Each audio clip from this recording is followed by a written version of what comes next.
December 9th. For most, it's just another day inching closer to the holidays. But in a quiet residential neighborhood in Grand Rapids, Michigan, the crisp winter air was about to be shattered by confusion and terror. Earlier that day, a report had come in. A shooting had occurred, and the vehicle involved was a stolen white Audi. For the officers of the Grand Rapids Police Department, this meant heightened alert. A car linked to a violent crime, potentially with weapons still inside, was somewhere in their city. As Officer Gregory Bauer and his partner patrolled these familiar streets, every vehicle that matched the description was a potential threat. They were operating under the assumption that the next corner they turned could lead to a dangerous confrontation. It was in this tense atmosphere that they spotted it. A white Audi, parked innocently on the side of the road. In their minds, this could be the one. Meanwhile, Daevionne Smith was simply visiting his father. His day was ordinary, filled with the simple, everyday moments that we all take for granted. He had no idea he was about to step into a scene that had been set hours before he even arrived. As he walked out of his father's house, his mind likely on his next destination, he was completely unaware that he was walking directly into the focus of a police investigation. The officers, believing they had found their suspect vehicle, prepared to make their move. With weapons drawn, the officers confronted Daevionne Smith. Imagine the shock, the sheer panic of that moment. 1 second, you're walking to your car. The next, you're facing down the barrel of a gun. Smith, understandably terrified and completely bewildered, reacted on pure instinct. He ran. You can't blame him. In that situation, fight or flight kicks in, and he chose flight. This decision triggered a foot pursuit. Officer Bauer focused on his target, sprints after Smith. The body camera footage is chaotic, the world shaking with every stride. The officer is shouting commands, adrenaline surging. But then, in a split second that changes everything, Officer Bauer's foot catches on the uneven pavement. He stumbles, his body lurching forward as he fights to regain his balance. And in that chaotic, uncontrolled fall, his finger tightens on the trigger. The sound is deafening. A single bullet is discharged, not from a deliberate act of malice, but from a moment of pure accident. The bullet rips through the air, missing Smith entirely and embedding itself in a nearby home. For a terrifying second, time seems to stand still. Daevionne Smith, hearing the shot, throws himself onto the cold ground, convinced he's been hit. He surrenders, his life flashing before his eyes.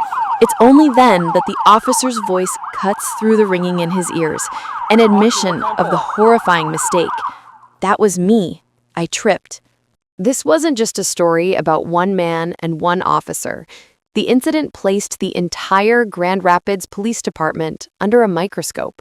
Community leaders and civil rights advocates began asking tough questions. Was the department's training adequate? Were officers being taught effective de-escalation techniques? Or was a guns-first approach becoming the norm? The fact that a routine check on a potentially stolen car could escalate so quickly into a life-or-death situation for an innocent person was, for many, a sign of a deeper systemic issue. Daevionne Smith's lawyer repeatedly pointed out the simple, preventable nature of the error. A license plate check would have revealed that the Audi was not, in fact, the stolen vehicle from the earlier shooting. It was just a car, owned by a man who happened to be in the wrong place at the wrong time. This case became a symbol of the immense power police wield and the devastating, life-altering consequences that can follow when that power is misapplied, even accidentally. It highlighted a gap in procedure that allowed a citizen's worst nightmare to become a reality.